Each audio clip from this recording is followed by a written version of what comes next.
ওগুলো কেটে নিতে হবে, যাতে দ্বিতীয় দিন আর কারো এরকম ক্ষতি না করতে পারে, আর কোনো ভাইয়ের মুখ না খালি করতে পারে।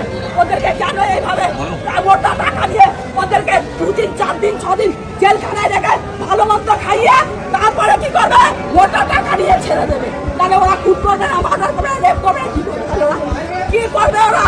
শুভেন্দু অধিকারীকে হাত জোর করে বলবো, আমাদের ন্যায্য বিচার আমরা চাই, আমরা বিচার চাই। আমাদের যদি দাম তারা পারেন আমাদের হাতে তুলে দিন, আমাদেরকে কি করতে হয় করবো। দ্বিতীয় আর একবারও কেউ সাহস পাবে না খুন মার্ডার রেপ করতে। আমাদের কাছে ছেড়ে দিন। যে পুরুষরা যারা রেপ করে বেড়াচ্ছে, 16 বছরের 12 বছরের 13 বছরের মেয়ে, সেই সব পুরুষদেরকে দাঁড় করিয়ে পুরুষ লিঙ্গগুলো কেটে নেবো। আর যেই সব শুয়োরের বাচ্চারা খুন করছে মার্ডার করছে, ওদের হাতে 5টা আঙ্গুল কেটে নেবো। তবেই ওদের পিছান, এছাড়া আর কোনো উপায় নেই, আর কোনো উপায় নেই। ওই সব শুয়োরের বাচ্চাগুলো পুরুষ লিঙ্গগুলো কেটে নেবো। শুয়োরের বাচ্চা, হ্যাঁ।